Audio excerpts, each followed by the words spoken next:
서 깨끗하게 하실 것이요. 네, 오늘은 두 번째 시간입니다. 제가 장로교 신학자들의 책을 한 주간 쭉 읽으면서 책에 좀 인상적인 내용이 있었습니다. 진리를 아는 것, 진리를 알아가는 것, 성도가 가져야 할 최고의 덕목이고 최고의 책임이며 의무인데 진리를 아는 것이 과연 무엇인가라고 하는 면들을 쭉 서술하다가 이런 말씀을 하신 겁니다. 오늘날 시대의 현상을 말하는 거죠. 많은 성도들이 진리를 느끼기 원한다, 이렇게 기록을 하고 있더라고요. 성도들이 진리를 알아가는 것을 원하는 게 아니라 성도들이 교회에 와서 진리를 느꼈으면 어떤 방식으로든 예배의 어떤 분위기를 조장하든지 아니면 음악을 통해서든 아니면 어떤 형태로든 진리를 좀 교회에 와서 느꼈으면 하는 형태로 시대의 신학적인 흐름이 가고 있다. 이것은 참 개탄스러운 것이다. 옳지 않은 것이다. 진리를 느끼기 위한 자세와 진리를 느끼기 위한 방향은 오히려 더 성도들을 메마르게 할 것이다. 그럼 진리를 아는 게 도대체 뭘까 했더니 이 장로교 신학자가 더 깊이 들어가서 종교개혁자들이 진리를 아는 것에 힘쓴다는 말은 영어로 to be the truth, 아니면 become a truth, 진리가 되라, 이런 뜻이랍니다. 저도 이제 좀 많이 인상이 남아가지고 진리를 안다는 것은 내가 진리가 되는 것이다, 이렇게 고백을 하더라고요. 그래서 우리가 예수를 믿는다는 것은요, 진리를 알아간다는 것은, 배워간다는 것은 내가 진리가 되는 겁니다. 예수 그리스도의 작은 예수가 되어서 그리스도께서 걸어가신 그 걸음, 그 길을 같이 걷고 있는 것. 다시 말해 우리가 진리가 되는 것, 그 길에 들어서는 것, 이것을 의미한다고 말씀을 합니다. 그래서 장로교의 신학은 배우면 배울수록 진리를 알아가는 것으로 교만해지는 게 아니라 진리가 되는 것으로 이어져야 한다, 이렇게 말씀을 드릴 수가 있죠. 자, 진리가 된 사람들은 누굽니까? 사도 요한이었죠. 예수님을 따라다녔던 예수님의 제자들은 처음에는 주님을 부인하고 도망쳤지만 그들의 마지막 생애, 마지막 장면들을 보면 대부분 다 순교했어요. 99%가 다 순교했어요. 요한만이 반모섬에 있다가 시간을 보내다가 하나님 나라에 들어갔지 대부분 다 찢겨 죽고 메말라 죽고 맞아 죽고 다 그랬습니다. 그래서 예수님의 제자들은 마지막에는 진리가 되었구나, 진리로 살았구나, 이런 생각들을 해보게 되는 것이죠. 자, 사도 요한은 복음을 전하되 그 복음이 자신에게 어떻게 보여졌는지를 지난 시간 말씀을 드렸습니다. 자신이 보았다, 복음을 보았다. 자신이 만졌다, 자신이 들었다, 1절에 그렇게 말하죠. 감각을 통하여서 나는 직접 목격하고 만졌고 보았다, 들었다. 이 복음은 생명의 근원이다. 이 생명은 곧 예수 그리스도이시며 그분은 처음부터 아버지 하나님과 함께 계신 분이다. 다시 말해서 예수님도 하나님이시다. 이러한 진리를 분명하게 믿는 사람만이 하나님과 사귐이 있고 동시에 우리와 사귐이 있다고 말씀을 합니다. 여러분, 예수님이 누구십니까? 죄인된 인간을 구원하셔서 하나님과 사귐이 있게 하시는 분입니다. 그래서 우리는 예수 그리스도로 말미암아 죄사함과 기쁨 그리고 평강을 누리며 세상을 살게 됩니다. 성도는 삶의 안정감을 다른 데서 찾을 수가 없다고 해요. 오직 하나님과의 사귐을 통하여 찾게 됩니다. 그래서 요한일서의 초점은 하나님과의 사귐이며 동시에 같은 신앙을 고백하는 형제와의 사귐을 말합니다. 그러니까 여러분, 이게 잘 이해하셔야 되는 것은요, 성도가 기쁨을 누리고 평강을 누리는 데 초점은 사귐인데 이 사귐은 먼저 하나님과의 사귐이어야 한다, 이걸 강조하는 거죠. 하나님과의 사귐이 올바르고 형성이 된 사람은 다른 형제와 자매들과도 사귐이 이어지고 있다, 이렇게 말씀을 드리는 거예요. 이게 좀 진보적으로 급진적으로 해석하게 되면 하나님과 성도와의 사귐을 먼저 거론하지 않고 누구와 누구와의 사귐을 먼저 거론할까요? 성도와 성도와의 사귐을 거론할 수 있는 거죠. 그래서 진보적인 신학을 주장하는 사람들은 꼭 항상 하나님과의 사귐은 약화돼요. 하나님과의 사귐은 적어져요. 그러나 인간과 인간과의 사귐이 커질수록 하나님과의 사귐도 크다라고 하는 이 왜곡된 해석을 추구하는 거죠. 그러니까 그렇지 않습니다. 하나님과의 사귐이 먼저 집중되어야 한다. 자, 하나님과의 사귐이 있는 믿음의 사람들은 곧 모든 믿음의 사람들과 교통하는 것인데 그 믿음을 기반으로 하여 서로 사랑하는 공동체를 형성하게 됩니다. 이것을 교회라고 하는데 교회는 어떤 곳입니까? 두 가지로 말씀을 드릴 수 있죠. 교회는 예수님을 머리로 한 공동체, 이게 뭐죠? 통치와 주권이 그리스도께 있다, 이런 뜻이겠죠.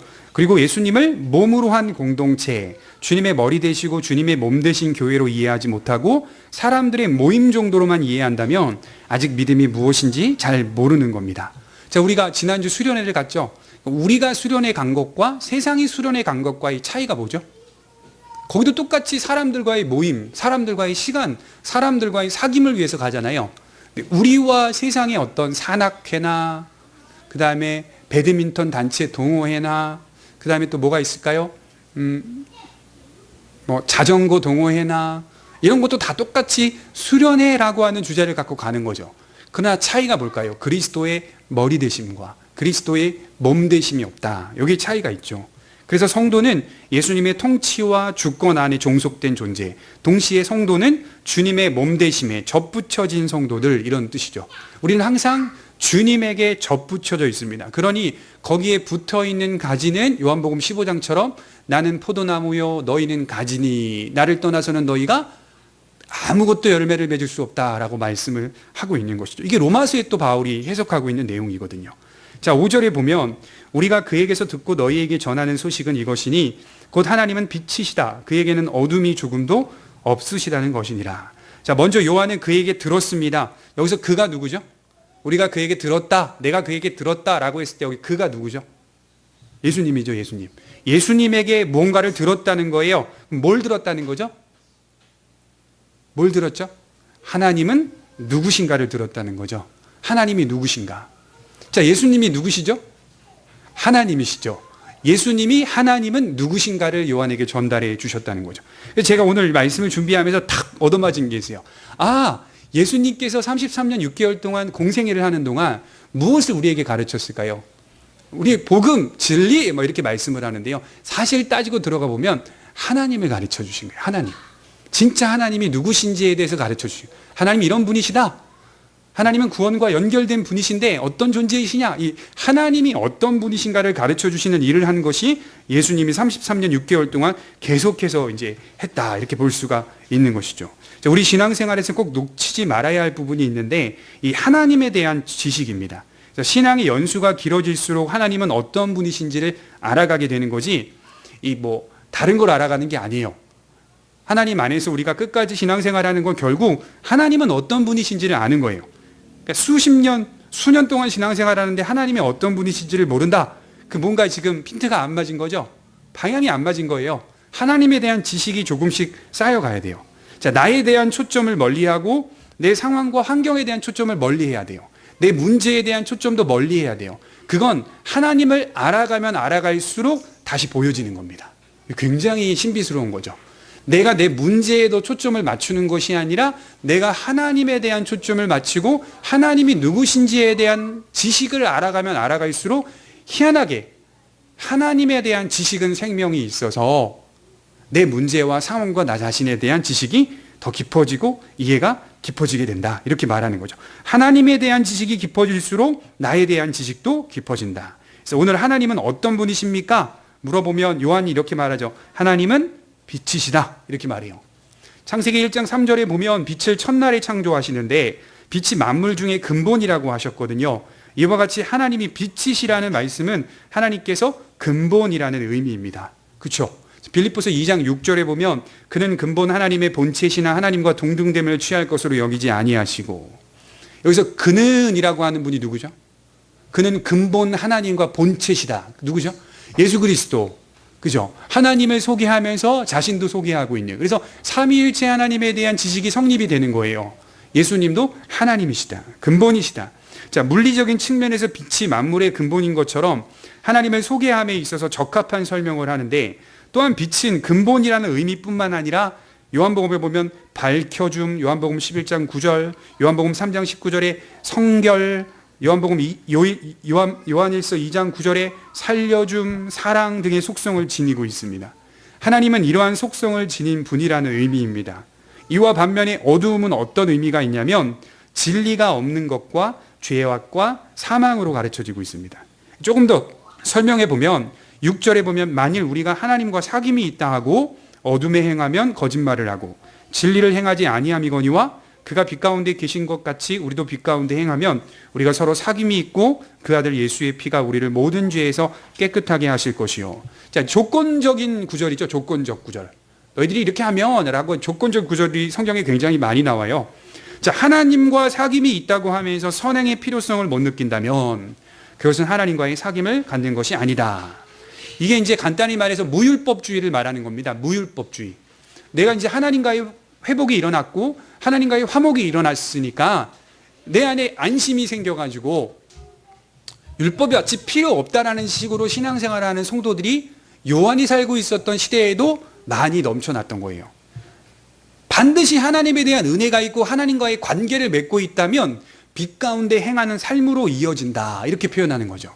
그렇게 이어지지 않는다면 그는 하나님과 더불어 예수 그리스도와 더불어 사귐을 갖고 있지 못한 사람이라는 겁니다.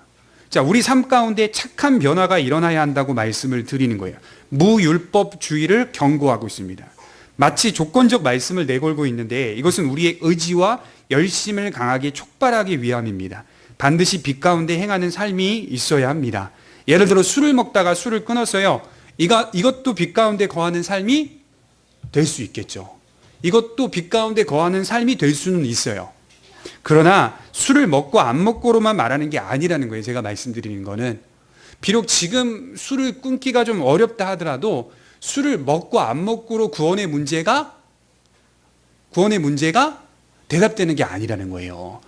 자, 목사님 술을 먹어도 천국 갈 수 있습니까? 그 질문은 사실 상당히 잘못된 질문이에요. 술과 구원은 관계가 없어요. 그렇지 않아요. 거기서 그 질문을 던져서는 올바른 게 아니죠. 술, 담배 이러한 것들은 빛 가운데의 삶이에요. 하나님의 자녀가 되었으니 어떻게 실천적인 삶을 이루어 가는가, 그 문제죠. 그렇지 않겠습니까? 자, 행동이, 언어가, 감정이, 정서가 예수 그리스도를 닮아가는 것을 의미합니다.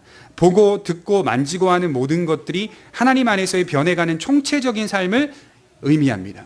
대학원 1학년 때 이 토탈 트루스라고 하는 완전한 진리, 총체적 진리라고 하는 책, 900쪽 정도 되는 책인데요. 그거 읽으면서 충격을 받았어요. 제가 낸시 피어스라고 하는 여자분이 쓴 책인데 굉장히 책이 막 너무 충격적인 거예요. 유럽의 전 철학과 문화적인 그런 지식들, 그다음에 고대 근동의 상황들, 고고학적인 자료들, 이런 것들을 아주 잘 정리해가지고 우리가 믿는 예수님에 대한 복음이 어떤 의미가 있는지를 잘 정리해 놨어요. 거기에 마지막 그 정리가 뭐냐면 총체적인 진리다. 복음은 총체적인 거지 우리가 그냥 복음 해서 그렇게 될 문제가 아니라 내 삶의 작은 부분까지, 디테일한 부분까지 영향을 끼치는 게 복음이다. 그래서 팀 켈러라고 하는 이 그 장로교 목사님은 복음이라는 안경을 끼고 세상을 보라, 이렇게 말했어요. 복음은 안경이에요, 안경. 우리가 그걸 믿음을 통해 어떤 세상을 바라보고 어떻게 살아야 하고 어떻게 답을 얻어야 하는지, 이 복음의 안경을 끼고 우리가 살아간다, 이렇게 말씀을 드리는 겁니다. 자신이 사귐이 있다고 말하면서 어둠에 행하고 있다면 6절 그렇게 말하죠. 그는 사실 하나님과 사귐이 없다. 자, 어둠에 행하면이라는 말씀을 문법적으로 눈여겨보니까 이게 상습적이라는 뜻입니다. 상습적. 그래서 어둠에 행하는 거 우리도 행합니까? 안 행합니까? 예를 들자면 우리도 넘어질 수 있다는 말이죠. 그런데 6절에서 말하는 대상은 누구냐면 얘네들은 상습적인 애들. 계속 상습적인 거예요. 하나님과 사귄다고 하는 사람이 상습적으로 어둠 속에 행하는 삶을 살 수 없습니다. 예수님을 믿는다는 것이 어떤 이에게는 위선적으로 나타날 수 있다는 거예요. 여러분 30년, 40년 신앙생활 하면서요, 예수님 안 믿고 신앙생활 할 수 있게요, 없게요? 있다고요. 60년 신앙생활 해도요, 예수님 안 믿고 교회 생활 할 수 있게요, 없게요? 있다니까요. 안 믿고 60년 교회 다닐 수 있어요. 50년 교회 다닐 수 있다니까요. 그래서 예수님이 바리새인들 책망한 거예요. 안 믿잖아. 하나님을 안 믿잖아요. 수십 년 동안 하나님을 섬기면서도요, 하나님 믿지 않고 예수님 믿지 않고 있는 사람 있을 수 있어요.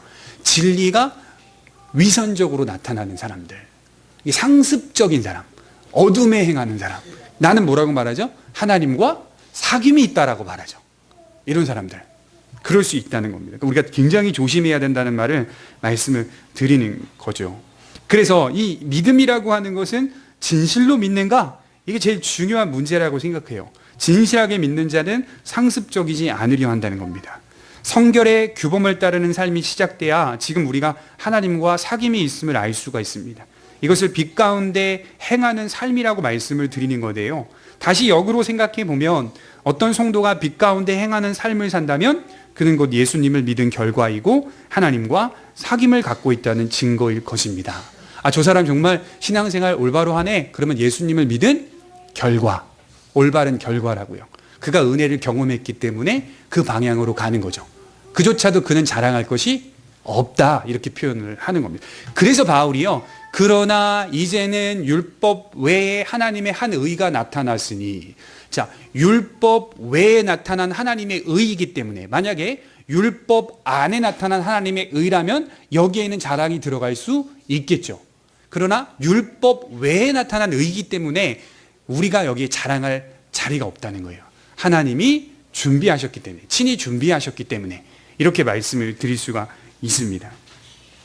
자, 그런 사람에게 죄사함의 은총이 영속적으로 작용한다는 말입니다. 영원히 그 사람에게 죄사함의 은혜가 작용하는 겁니다. 자, 예수를 믿으면 우리가 구원을 받죠. 내가 죄인됨을 인정하고 그리스도께서 죽으신 십자가에 내가 달려 있었고 그리스도께서 부활하실 때 나도 부활한다라고 하는 믿음이 있다.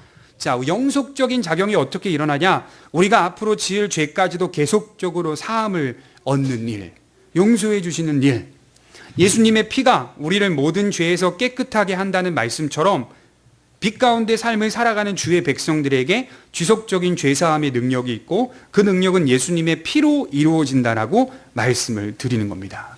여기는 사실 용서를 어떻게 받냐면 느낌상 빛 가운데 행하는 삶을 살면 그 아들의 피가 우리를 깨끗하게 할 것이요, 이렇게 나오는 거예요. 성결의 규범, 성결의 삶을 살 때에 우리의 죄도 사함을 입게 되는 것이다, 이렇게 표현을 하는 거죠.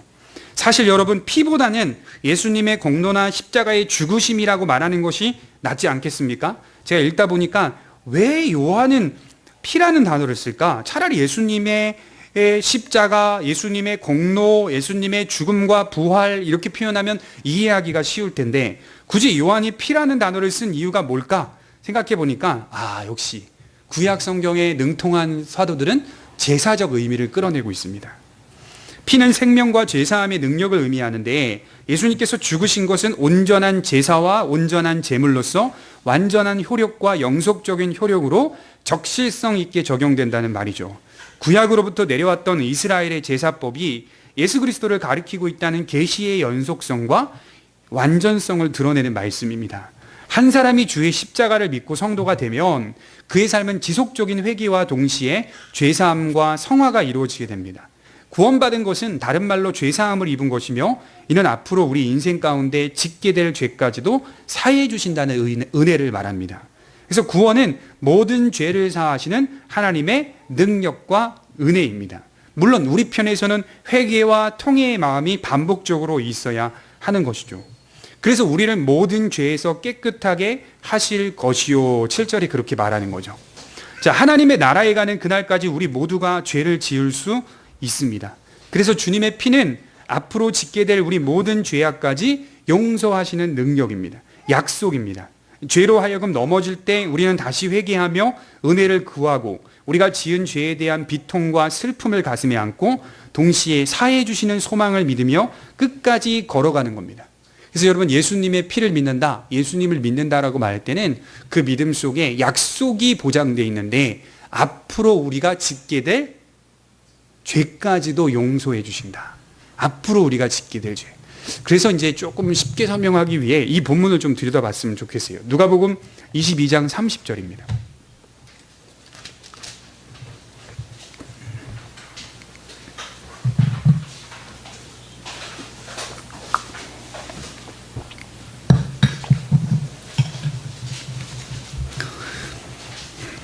누가복음 22장 30절.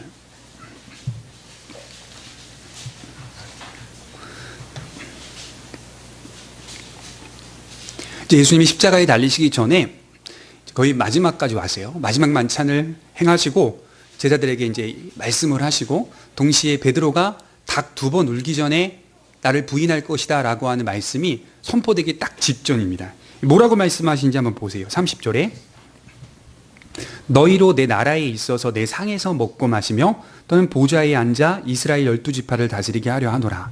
시몬아 시몬아 보라 사탄이 너희를 밀가부로 하려고 요구하였으나 그러나 내가 너를 위하여 내 믿음이 떨어지지 않기를 기도하였노니 너는 돌이킨 후에 내 형제를 굳게 하라. 그가 말하되 주여 내가 주와 함께 오게도 죽는 데에도 가기를 각오하였나이다. 각오했다는 거죠. 그때 예수님이 말하죠. 이르시되 베드로야 내가 내게 말하노니 오늘 닭 울기 전에 내가 3번 나를 모른다고 부인하리라 하시니라. 자, 예수님께서 여기에 이제 베드로의 부인을 말씀하시면서 중요한 대목이 32절에 이렇게 나오는 거죠. 그러나 내가 너를 위하여, 여기서 너가 누구죠? 모든 성도들을 말하죠. 모든 성도들을 위하여 어떻게 하시겠다고요? 믿음이 떨어지지 않기를 기도하였노니 이렇게 말씀을 하는 거예요. 아직 베드로가 예수님을 부인한 일이 일어나지 않았어요. 그럼에도 불구하고 예수님은 미리 아셨어요. 베드로가 예수님을 부인한다는 사실을 알고 계셨어요. 그러니 그 부인을 통하여서 예수님이 걱정했던 것은 딱 하나예요. 뭘까요? 믿음이 떨어지는 건데 거기에 믿음이 떨어지는 것 안에 어떤 의미가 있냐면 베드로가 자기 자신의 연약한 믿음 때문에 낙심하여 주를 떠날까 봐. 그러니까 예수님이 용서하신다는 개념은 사해 주신다는 의미가 아니라 우리가 주님 곁을 떠나갈까 봐까지 걱정을 하시는 거예요. 얼마나 사랑하시며. 그리고 나서 이후에 나오는 말씀은 이 말씀이에요. 세상에 있는 자기 사람들을 사랑하시되 끝까지 사랑하시니라. 그 말씀이 이제 요한복음에 보면 이어지는 거죠. 예수님이 베드로가 예수님을 향해 부인하고 또 스스로의 연약한 믿음으로 인해 낙심하게 돼서 누구처럼 가룟 유다처럼 돌아가 목을 매고 죽을까 봐 예수님이 오히려 그것까지 염려해 주고 걱정해 주는 그 주님의 마음, 그 마음을 우리가 볼 수 있는 거 아니겠습니까? 그리고 나서 32절에 내가 너를 위하여 내 믿음이 떨어지지 않기를 기도하였노니 너는 돌이킨 후에, 주님을 부인한 후에 자기를 반성하고 회개한 후에 뭐 했죠? 베드로가 형제를 굳게 하는 일을 하죠. 형제를 굳게 하는 일을 하죠. 저는 이 대목이 굉장히 인상이 깊은 게 뭐냐면 그 이후에 61절을 한번 보시겠어요? 베드로가 이제 예수님을 부인합니다. 그리고 61절에 딱 한 번만 기록된 말씀이에요. 누가복음에만. 주께서 돌이켜 베드로를 보시니. 자, 몰라요, 난 저 사람. 딱 그러고 있는 거죠. 몰라요. 저주하면서 부인했다고 말하거든요. 죽일러 몰라요. 말하는데 예수님께서 베드로를 돌아보십니다. 눈이 마주쳤죠. 주께서 베드로를 보시니 베드로가 주의 말씀 곧 닭 울기 전에 내가 3번 나를 부인하리라 하심이 생각나서 밖에 나가서 심히 통곡하니라. 자, 여러분, 예수님이 베드로를 봐요. 부인할 때 봤어요. 그 눈빛은 어떤 의미일까요? 어떤 의미일까요? 예수님이 베드로를 보면서 날 모른다고? 저주하면서까지 저 사람 몰라요 할 때 나를 모른다고? 정말 모른다고? 예수님이 화가 나서 분노하면서 어떻게 그럴 수 있느냐라고 말하면서 베드로를 이렇게 쳐다봤을까요? 어떻게 보신 걸까요? 베드로가 낙심되어 떠나갈까 봐 그렇게 보신 거예요, 예수님이. 얼마나 제자들과 그의 백성들을 사랑하시니 그걸 보면서 그가 스스로의 연약한 신앙 때문에 낙심이 되어 주님을 떠나갈까 봐 거기까지 걱정해 주시는 분이 바로 예수님입니다. 그래서 저는요, 예수님은 이미 베드로가 3번 부인할 것을 알고 계셨잖아요. 그 미리 안다는 것은 어떤 의미가 있냐면 미리 용서하셨다는 의미입니다. 미리 용서하신 거예요, 주님은. 그의 연약함, 그의 부족한 믿음을 미리 보시고 알기 때문에 미리 용서해 줄 수 있는 분. 미리 용서하시고 그리고 돌아보시면서 그 일에 낙심이 될까 봐 주님 걱정하시는 거. 그리고 요한복음 21장에 디베라 바닷가에서 축 처져 있을 때 예수님 오셔서 아침 식사 대접하고 그리고 나서 사랑하니 물어보시는 분. 그러니까 미리 용서하시면서 우리를 끌고 가신다는 것이 얼마나 깊은 의미가 있는지 우리가 좀 깊이 생각해 볼 필요가 있습니다.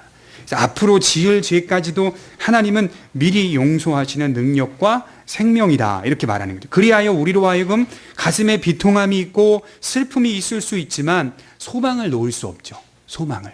성도는 절망과 애통과 통회하는 마음이 있지만 그렇지만 동시에 소망의 끈을 놓을 수가 없습니다. 소망의 끈을 놓아버리면 성도는 다 가룟 유다처럼 되는 거예요. 가룟 유다처럼. 우리는 그럴 수가 없어요. 요한계시록 12장 11절에 보면 또 우리 형제들이 어린 양의 피와 자기들이 증언하는 말씀으로써 그를 이겼으니 그들은 죽기까지 자기들의 생명을 아끼지 아니하였도다. 자, 이겼다. 뭘로 이겼습니까?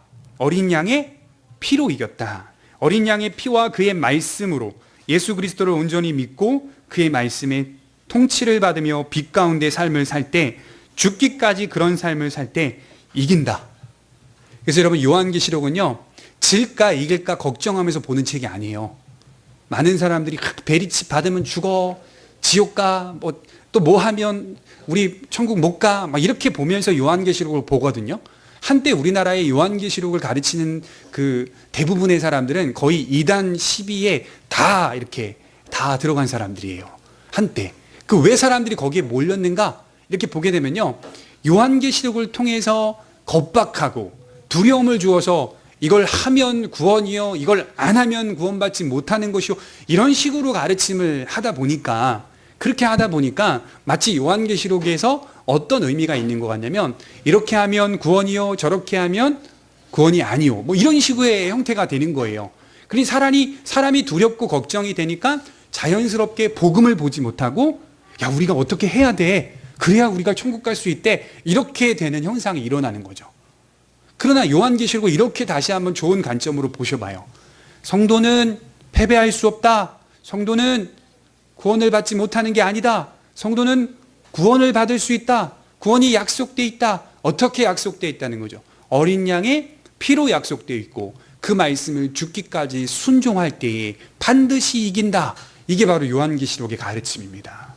그러니까 우리가 여전히 머물러 있어야 하는 곳이 어딘지 지금 말씀을 드리는 거죠. 예수 그리스도의 피, 어린 양의 피 안에 머물러 있어야 이길 수 있다. 이렇게 표현하는 겁니다. 어린 양의 피와 그의 말씀, 그분의 주권과 통치를 받으며 그분의 영속적인 공로를 의지하고 믿으며 걸어갈 때 우리는 반드시 승리한다. 예수 그리스도를 온전히 믿고 그의 말씀에 통치를 받으며 사는 성도들이 되시기 바랍니다. 제가 서두에 말씀드렸죠. 진리를 느끼려고 하지 마세요. 진리를 아는 것으로만 만족하지 마세요. To be the truth, 진리가 되라. 진리가 되셔야 돼요. 하나님께서 성도들을 변화시켜가는 건 어떻게 변화시켜갈까요?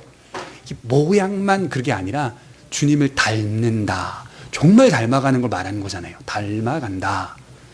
마치 자녀가 아버지와 꼭 닮은 것처럼. 붕어빵.